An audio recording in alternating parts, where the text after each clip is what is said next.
Hey, footy fans, welcome to Footy Fin. And I have continued to bask in the dopamine rush uh, in the days since the Wallabies' epic win over the Springboks in Ellis Park. And I don't want to drag this out excessively or gloat too much, but as a long-suffering Wallabies fan, and others like me would appreciate it. It's been a while, and I'll come to that. But yeah, so just enjoying this, knowing there's a massive challenge ahead in Cape Town. But as I say, just enjoying the dopamine rush of kind of basking in the afterglow of this win, which I personally had nothing to do with, of course, but I'm an Australian. I support the Wallabies. Indeed, I've been supporting the Wallabies pretty consistently since the late 80s. And I'd love to hear other people's thoughts, Wallabies fans or just rugby fans. I suddenly thought, sure, the Wallabies have won two World Cups, Rugby World Cups in the 90s, 91 and 99. I've witnessed those. But by the time the Wallabies made it to the World Cup finals, in each case, it was not a massive. They were fairly solidly expected to win each one that they did.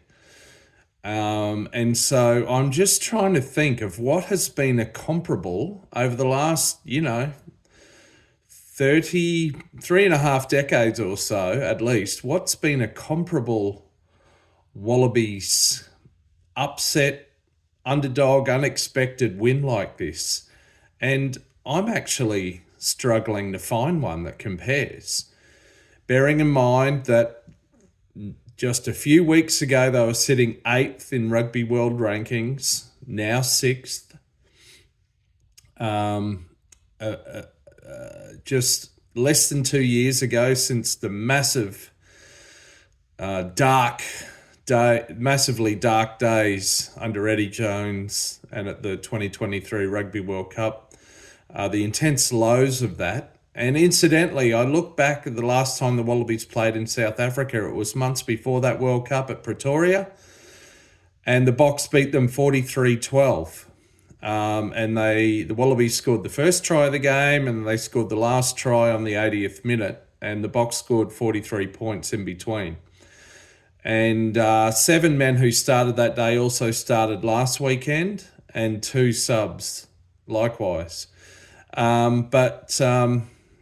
Anyway, that puts things into a bit of perspective as well. 43-12 in Pretoria 2 years ago. But yeah, I mean, please hit me up in the comments. Let me know what you think. And indeed, if you support another national team or another rugby team and you've witnessed your team have a almost semi-miraculous win like this, I'd love to hear about that as well. But yeah, look, I'm really struggling. Wallabies had not won at Ellis Park against the Boks since 1963, as I said the other day. And even if we look at the All Blacks and their sort of fortress, what is currently a fortress of Eden Park, where they haven't lost a match since 94, there's been a draw or two, including against the British and Irish Lions in 2017. Haven't lost, though. And with the Wallabies, they at least last won there in 1986. So it's a little bit more recent than 63. Yeah, look, I went off on a tangent there, but what I'm saying is the Wallabies are currently ranked 6th. The Boks, until last weekend, were ranked number 1 in the world. They've won the last 2 Rugby World Cups. They're at their fortress, Ellis Park in Johannesburg, at altitude. So yeah, it's a massive win, and I'm struggling to find one that comes close. One single game. It's pretty hard to do for me. Beating the All Blacks on certain occasions has been wonderful, and a 3-0 whitewash over the All Blacks, which is extremely rare. It did happen in 1998. None of those games were at Eden Park. And of course, the Wallabies have beaten the All Blacks in a couple of Rugby World Cup semi-finals. But I cannot find one that comes close to this.